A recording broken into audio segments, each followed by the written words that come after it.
You think this is more relevant to Slovakia than privatizing things that people are unwilling to privatize?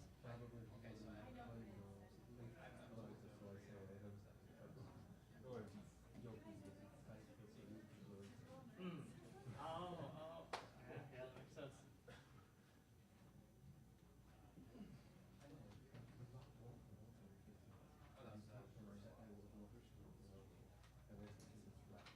Yeah, I understand from my part.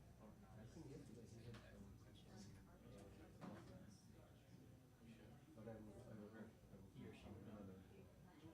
Saying, oh yeah, that's right, thank you.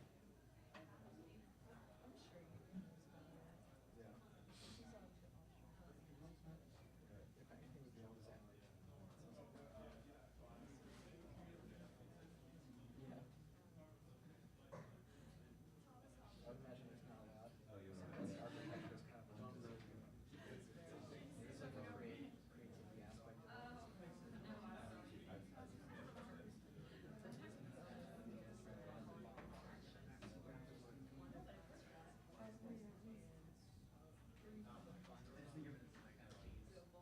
kind of it's like a creativity aspect of it.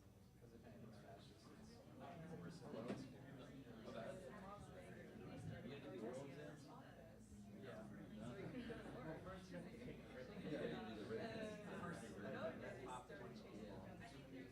I was like wondering if he was going to take that with us.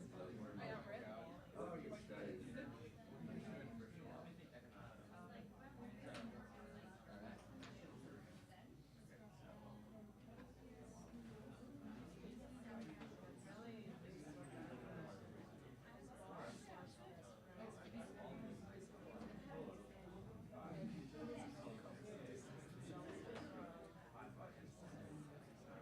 Yeah, did he have to take over the company or something? Yeah. Yeah. Oh, yeah? But it's still recommended not to. How is it that, Brad? Aren't all the books are on the website? Look at these on, that's for like. It should be.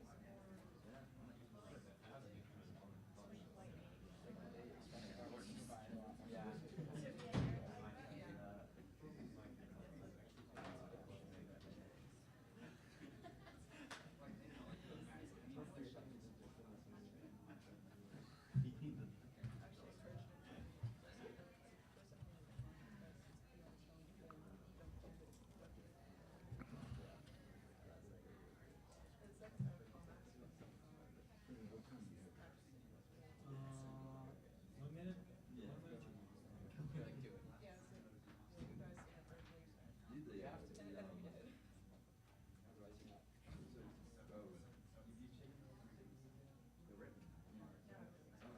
How was it? I can't remember how many thoughts choice, and I can't remember how many questions. I don't think anyone got their written score back. I don't know how I did, but I think like I missed 3 or 4. You won't make it to the oral exam, but there were not many questions. There was only 3. There was like 5 questions last time. Sure. I don't like. I can't remember if it's 30 or 50. Good afternoon. It's good to see you all here. My topic this afternoon is there such a thing as a skyscraper curse? How many people in here have heard of the skyscraper curse?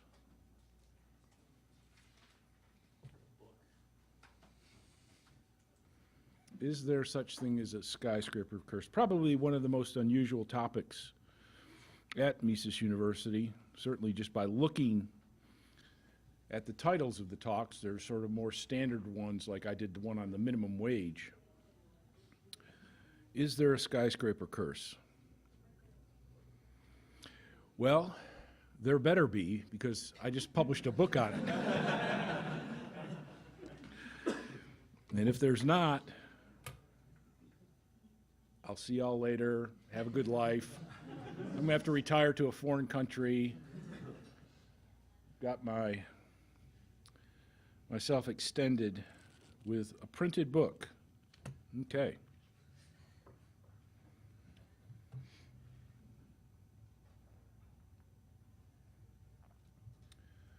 Well, the skyscraper curse is defined as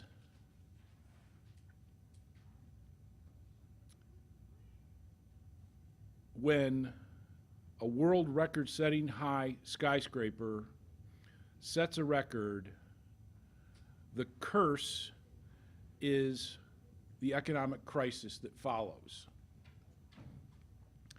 And the skyscraper curse comes to us from what's referred to as the skyscraper index. So if you go to Wikipedia, they have an entry on the skyscraper index, not the skyscraper curse, because the curse is really just the culmination of what's going on during the building of a record high skyscraper. This first came to light when Andrew Lawrence published a report in 1999. He's a real estate analyst for major investment houses, several of them. And when this came out, it actually made the financial press. So it was in Investors Business Daily, the Wall Street Journal, Business Week, East Asian Review, and many other publications discussed it, and they usually toss it off to the side as a story of the day, kind of cute thing, but they didn't take it very seriously. The skyscraper index is focused only on record-setting tall buildings. And specifically, I've narrowed it down so that the height of the building is measured by the top height of livable space. So if you put an antenna or a tower or some kind of architectural feature, that doesn't count. So livable space is what really matters. Putting an antenna or something on top of a building doesn't represent an engineering challenge, but building livable space 1,500 feet in the sky does cause engineering, architectural challenges that have to be met in order to build that livable space. So for example, to build a new record high skyscraper, you might need new concrete pumping technology to get the concrete up that high in the air in an efficient manner. Or you might need some kind of new elevator. Or in the case of the current record building, a new elevator cable. The record setters are begun during a long boom in the economy.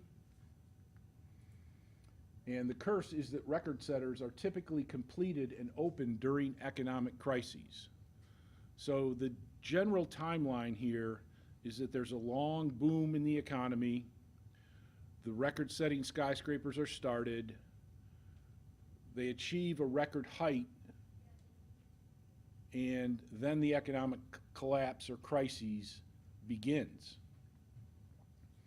And then, of course, the building is only finished or completed and open to the public and tenants much later, and as a result, they often open during economic crises.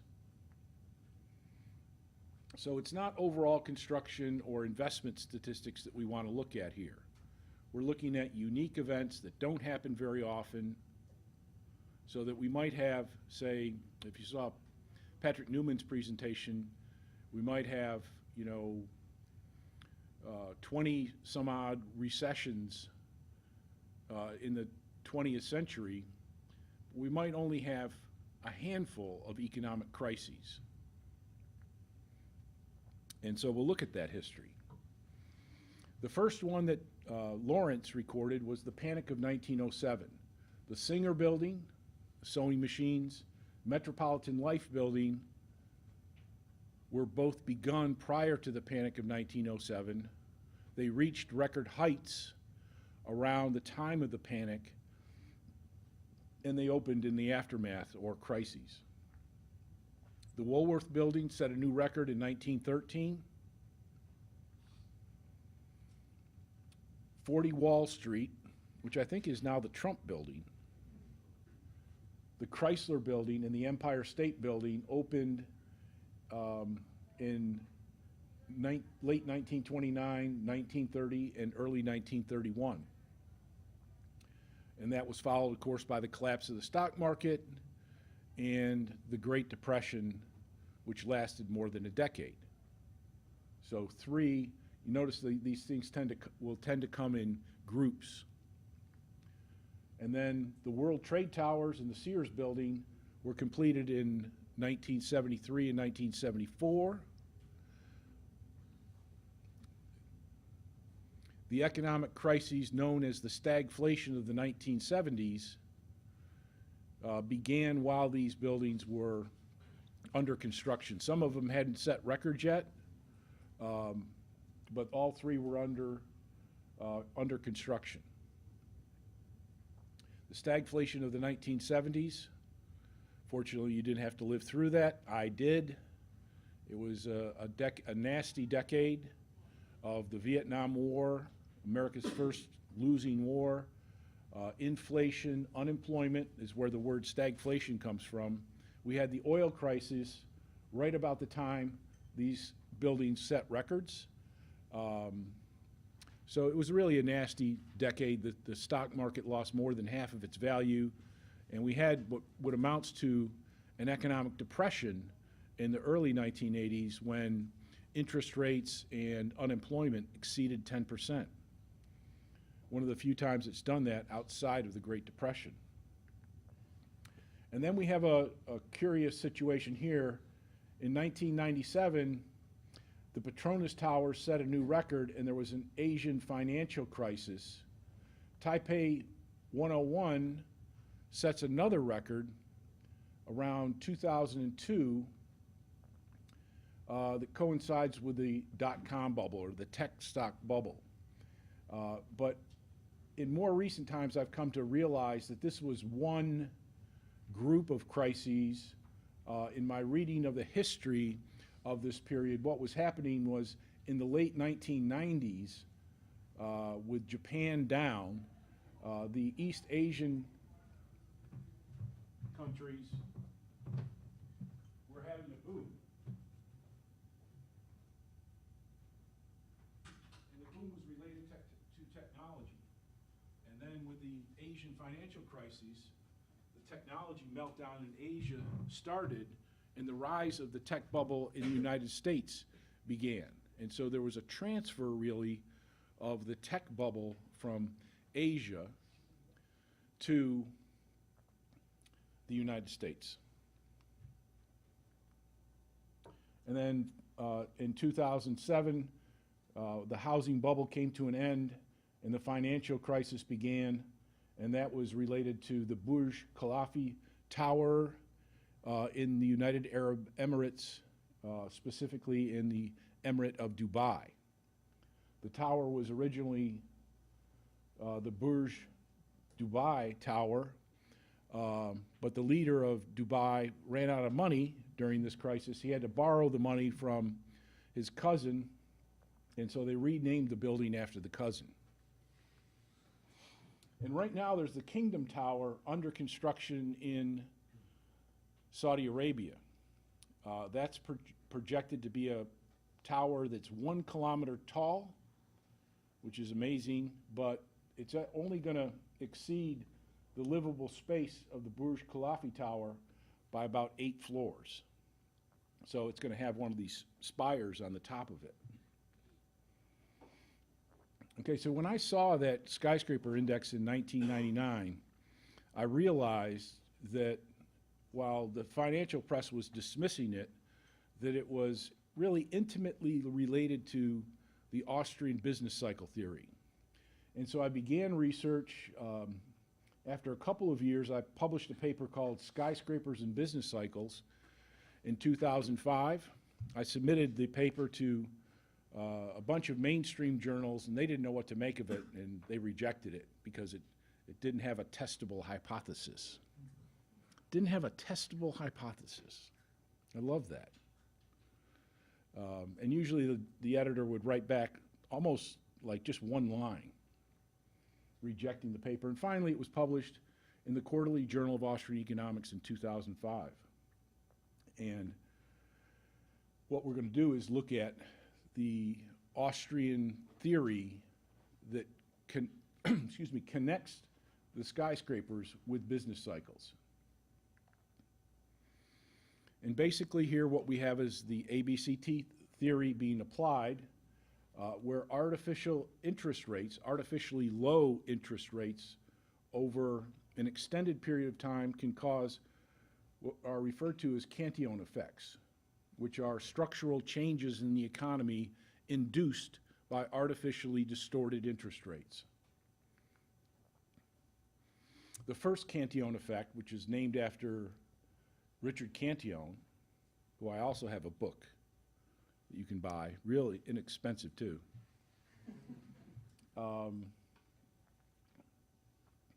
Interest rates lead to increases in land prices. Every real estate person knows this. Every big landowner knows this. But the general public is largely unaware because the general public typically doesn't buy land during their lifetime. They only buy land when it has a house on it, and they're not even really thinking about the cost of the land. And very few people engage in buying large amounts of land and selling large amounts of land, but basically the effect here is you have interest rates and land prices, and if interest rates go down, land prices go up. If interest rates go high, land prices will go down. And you can always tell when interest rates are artificially low, and this is something that the theory doesn't tell us. But I can sense that interest rates are low simply on the basis of how many signs go up along highways and so forth that says land for sale. Because the landowners realizing that land is in demand and prices are up. So interest rates, low interest rates lead to higher land prices. That's the first effect. The second effect is that lower interest rates increase the size of companies. This is also something that the general public is largely unaware of, but economists have actually studied this and in other disciplines as well, and they've come to realize that there's a pattern here that when interest rates are low, or in our world artificially low, it leads to increases in the size of companies. Yes, sir. What's the, how does that work? Do they buy out their competitors with the available credit, or? That's one of the mechanisms. It could be as simple as an industry evolving from mom and pop firms to franchise corporations. But with respect to your point, which is a very good one, economists have also found that mergers and acquisitions, when two companies merge together to form a larger company, or acquisitions where one company buys another and integrates it into themselves. So Exxon buys Mobil and they become one company. There's a pattern to these, to mergers and acquisitions. Right now, of course, it's very high, and at other points in time, it's very low or non-existent, and that pattern matches up quite well with changes in interest rates. So lower interest rates allows companies to merge and to acquire, and it also allows for this mom and pop to franchise corporations for that process to be sped up.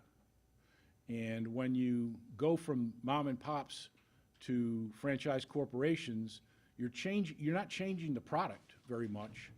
what you're doing is you're changing the way the company works. Okay, so with mom and pops, you know how that goes, basically. Mom does X, Y, and Z, and pop does A, B, and C. And their kids take out the garbage or whatever.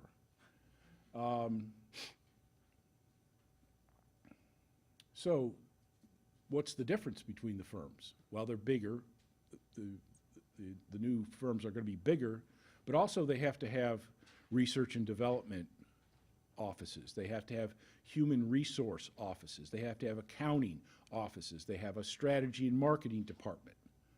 And so these larger corporations, instead of being spread out all over the economy and independent, now it's all under one roof, and they become the modern corporation with all of these different centers, and so they need much more office space.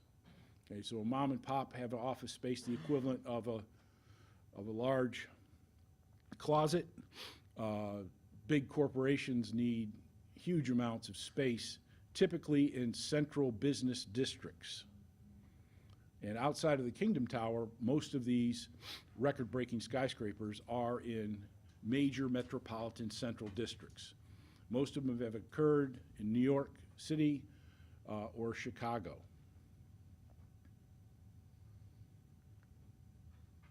And then, of course, there's not record-breaking skyscrapers, but there's skyscrapers all over the major cities of China. Someone sent me a list of 20 cities, I think, in China that are larger than New York City, but you've never heard of them before. And you certainly can't pronounce the name. Okay, and the third and final one is that lower interest rates, record-breaking projects create new construction technologies and building systems. And this is where we can see these are more or less, this is causing to build higher. And this last one shows how these higher buildings influence the entire economy. So new construction technologies are things like the size and capacity of the cranes, the size and capacity of the cement pumping technology, all sorts of things that are about the construction. So these tall cranes in Auburn, I've been here for 36 years, never saw one before until 2 years ago. In Auburn, I mean. Building systems, this is like heating and air conditioning. It's like elevators, escalators, water and sewage. Every building has literally dozens of systems, including, fire alarms, just everything that goes into building this building goes into building record high buildings. But because the height is so high, you have to adapt. You have to create new technologies. You have to make elevators go faster. I estimated that if you used our elevator here at the Institute in the Burj Khalifa Tower, even if you never stopped on any of the floors, it would take almost 15 minutes to get to the top. And, so the higher you go, the more people you have to move up and down. And you can't just add more elevators. The reason you can't just have more elevators, more air conditioning, ductwork is because every square foot of system is a square foot on, say, 140 stories. You realize that that's costing you way too much. And so they have to invent brand new things, brand new technologies, brand new factories and delivery systems.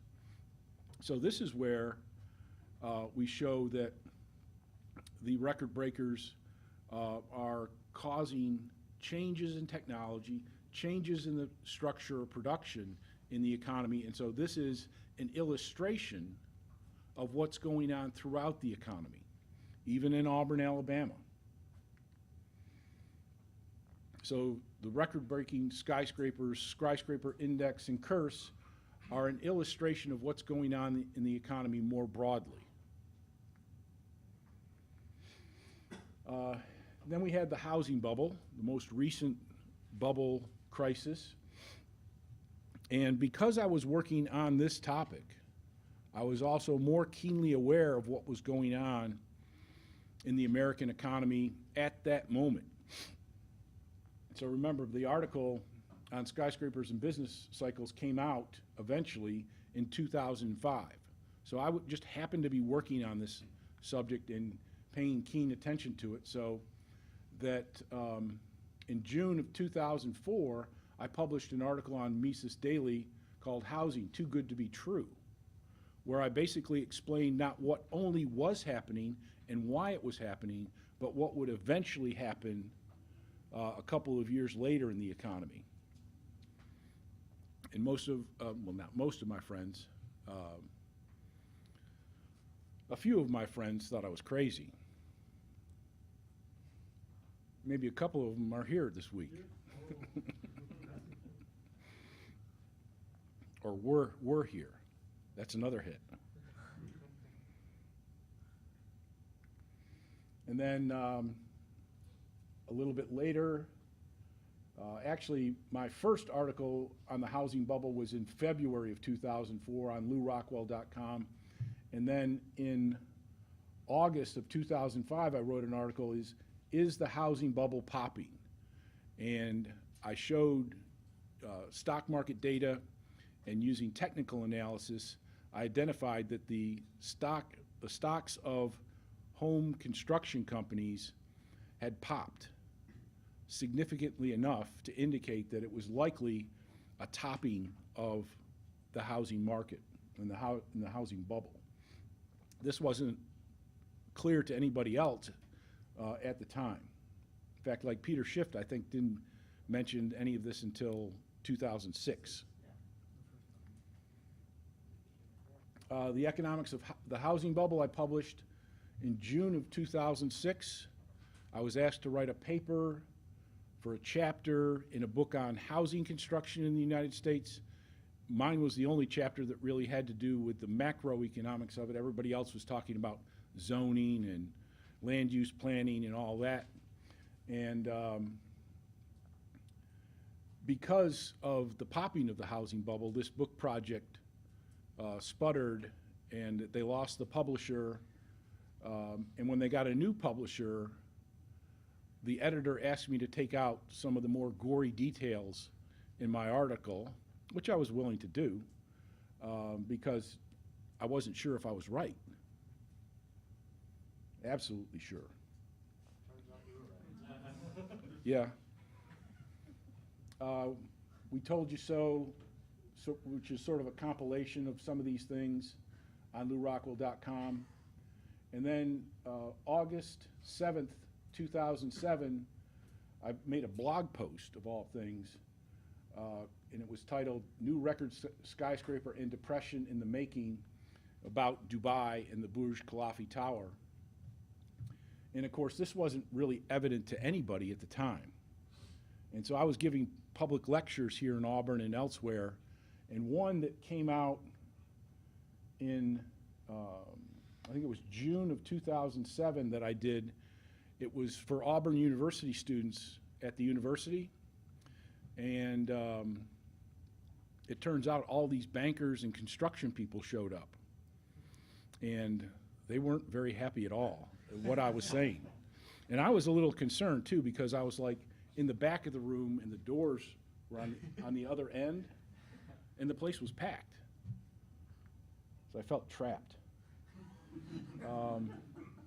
And you know, other things, one interesting paper that I did much later was called, I know you probably can't see this, but it was called Transparency or Deception, What the Fed Was Saying in 2007. And very interesting, I think. Basically, I went back into the speeches of major figures in the Federal Reserve and quoted them as to what they thought was going on in the economy in 2007, and they thought it was all great, that they had mastered the business cycle, that they were right there. They denied bubbles ever existed. One fellow, Randy Kroshner, who was vice chairman of the Fed, I think, at one point, is at the University of Chicago, and his speech was about how all these collateralized debt instruments were such a great thing. That they increased transparency, that they increased liquidity, you know, and that turned out to be so 100% wrong. Nobody had any idea what was inside those financial instruments. So transparency, that's ridiculous. And liquidity, well, we saw what happened to the liquidity of those things. As soon as the something hit the fan, they were completely illiquid, completely.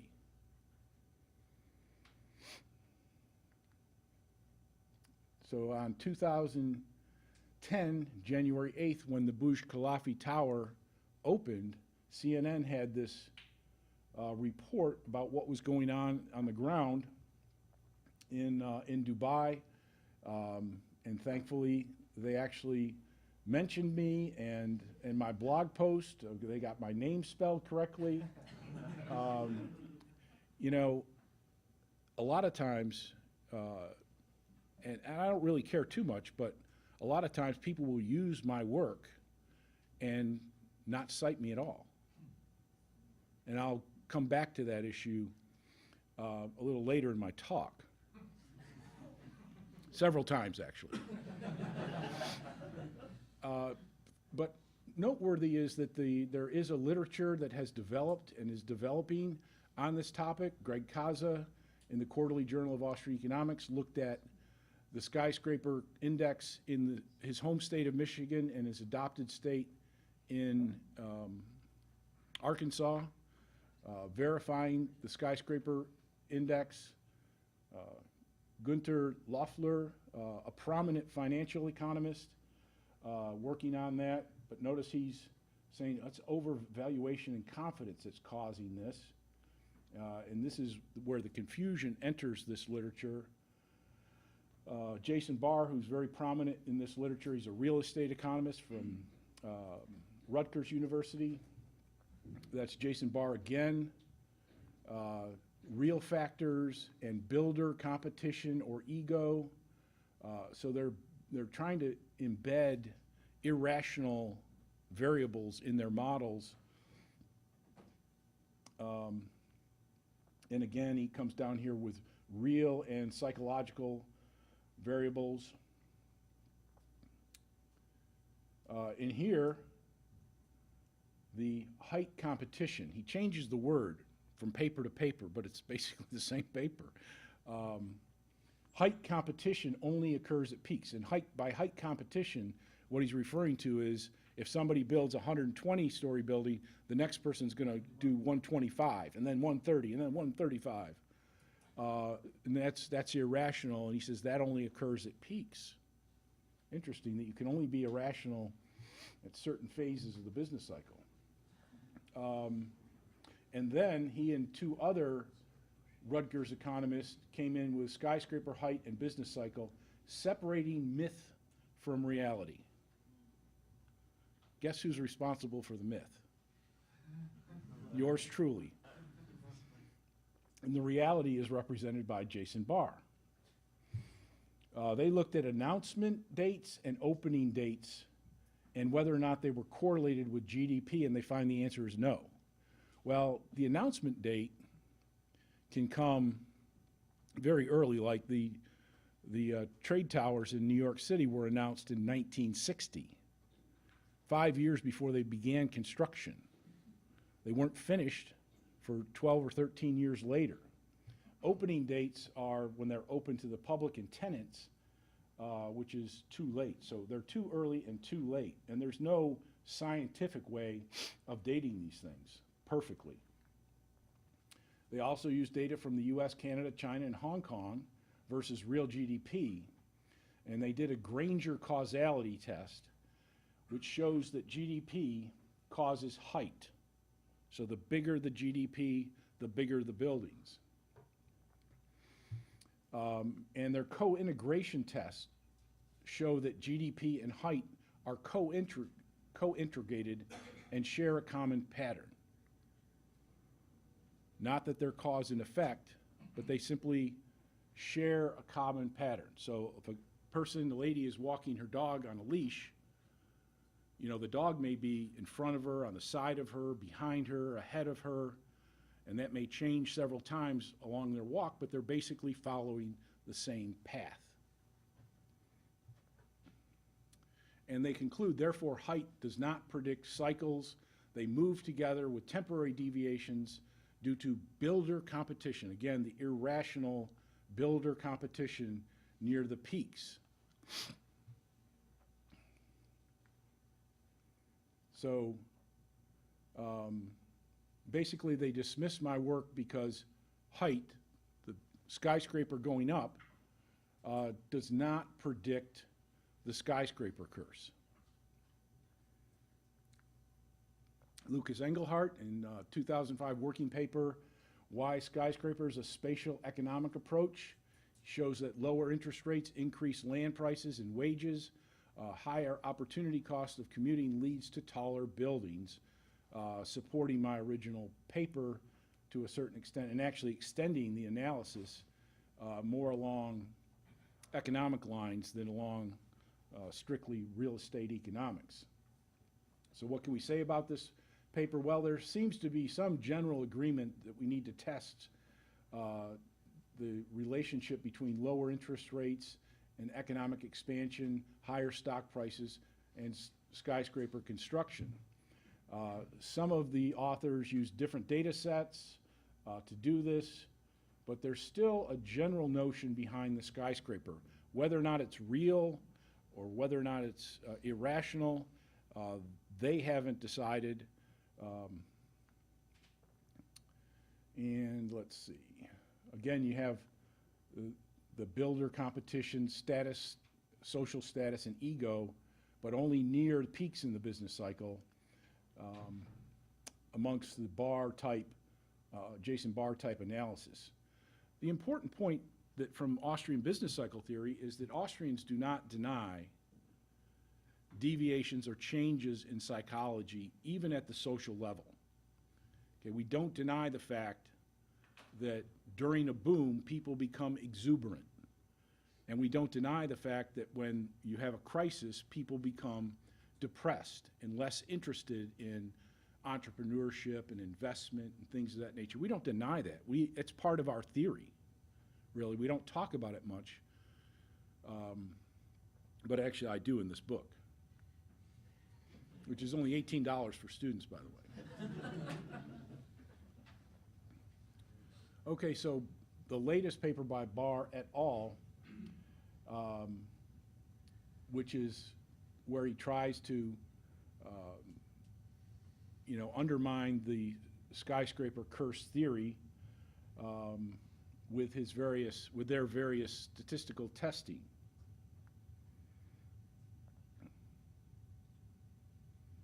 And by the way, the one exception, did you remember the exception that on the history of the curse in the index? What was the Woolworth building? And the original formulator of this, Andrew Lawrence, said that was a mistake of the skyscraper index because there was no economic crisis after the Woolworth building set the record. But in fact, if you went back and looked at the actual data, you'll see that after that building set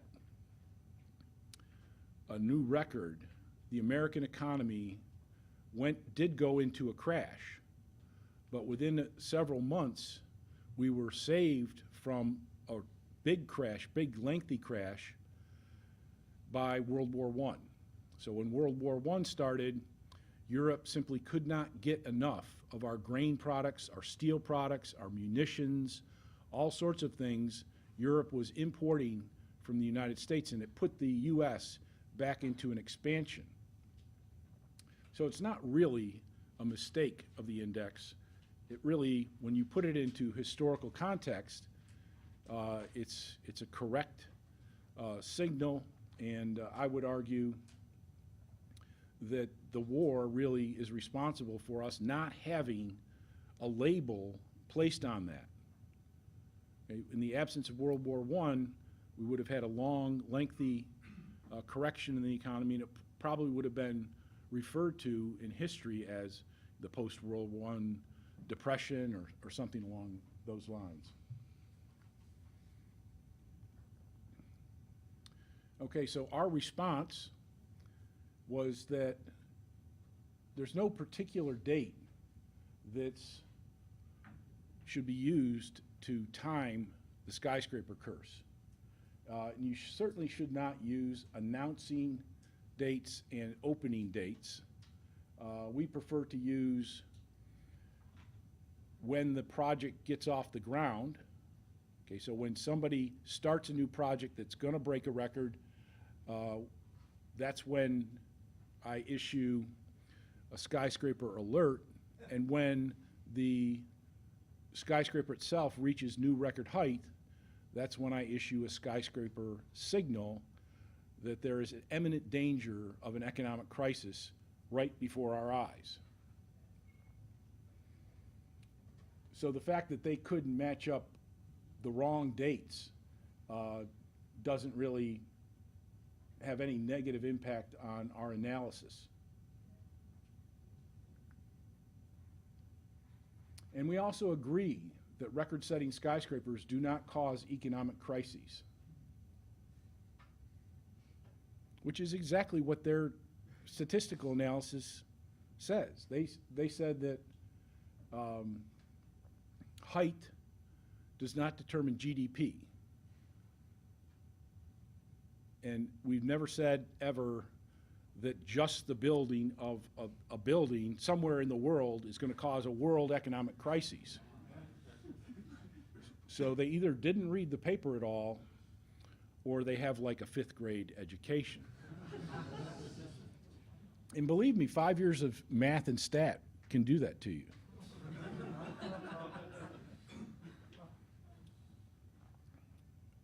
So remember back to the Granger causality test, where the dog and the lady are walking along on the same path, essentially.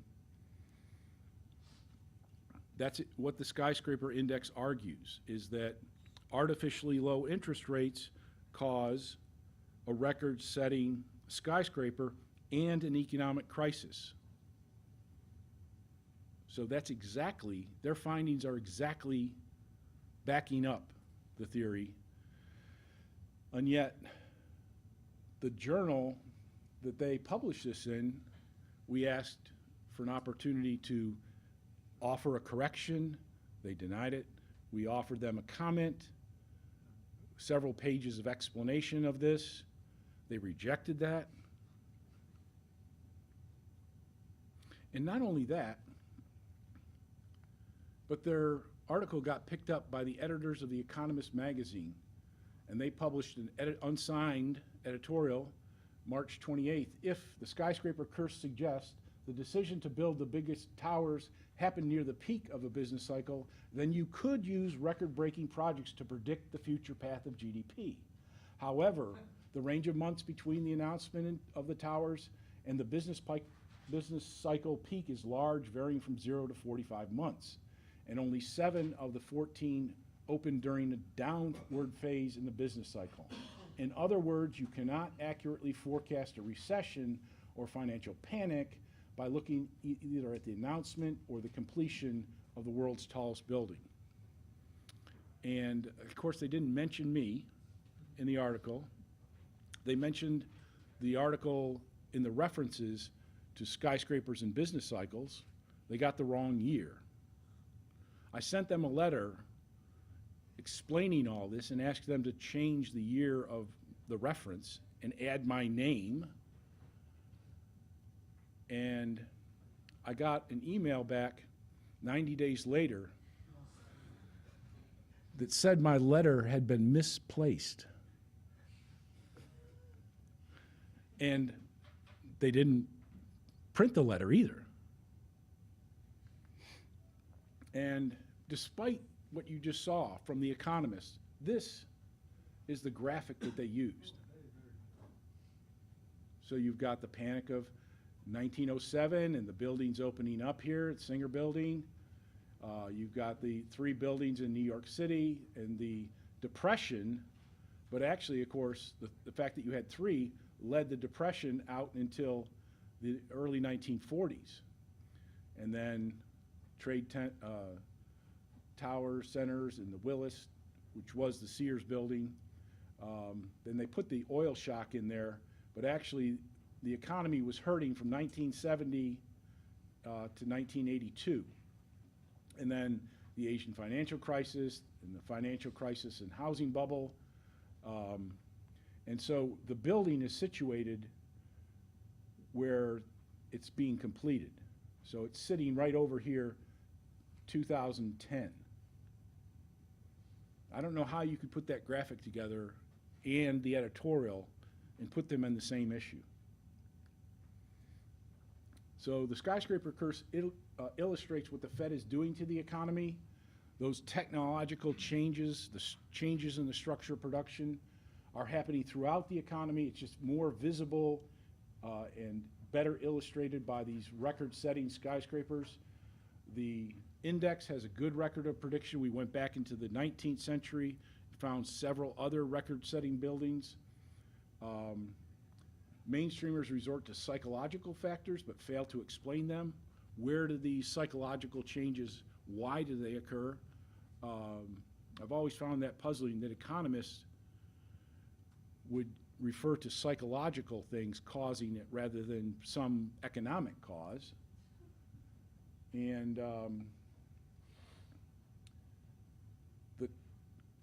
the Kingdom Tower has also been renamed the Jeddah Tower, and it was on schedule to set the record late this year, and then they threw the builder of the building and one of the big financial backers in the building into custody related to the corruption scandal in Saudi Arabia, and so that building has been on hold since November of 2017.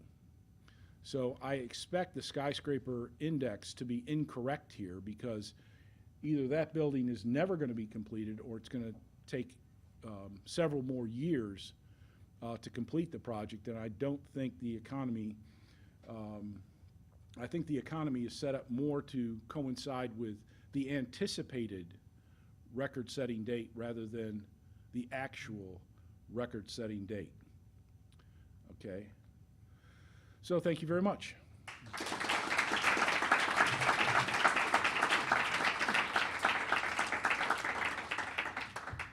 Yes, sir.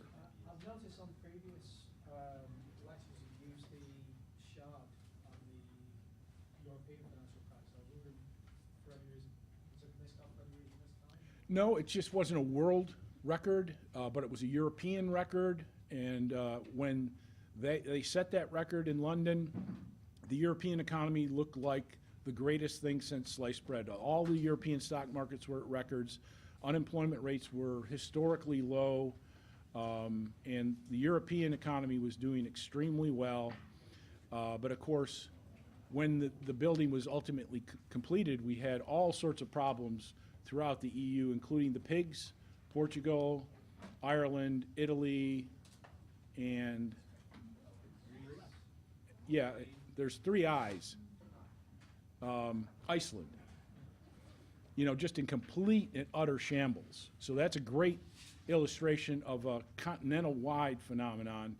And we have done, like Greg Kaza did, state-level data. We look at continental-wide records. So it can be broken down into smaller units. It just gets less precise. But yeah, that was a good illustration of the skyscraper curse in action for sure.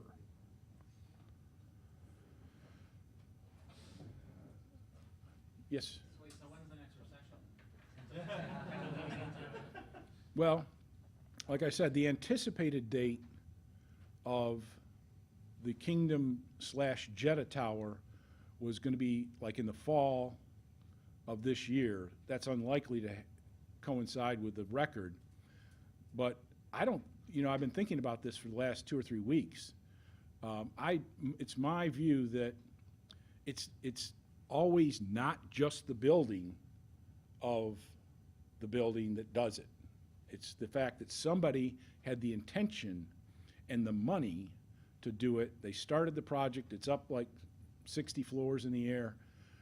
So I'm tending to go with the anticipated record-breaking date rather than what will ultimately be the actual date. So if that building was blown up or they never resumed construction, I would still be looking out into the near future for problems to start emerging.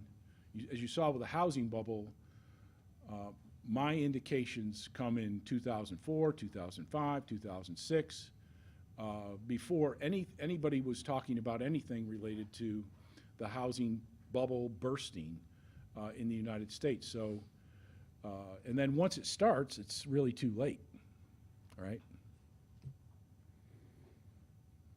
Okay, so we have a couple of minutes so you can, browse the bookstore a little more. I'm sure I read that there's another skyscraper that's going to follow the Kingdom Tower. I think it's in China or somewhere like that. China's building an enormous number of huge buildings. Yeah. They had a record-breaking one, but they canceled it for environmental reasons. And then in the big Communist Party newspaper, they actually referred to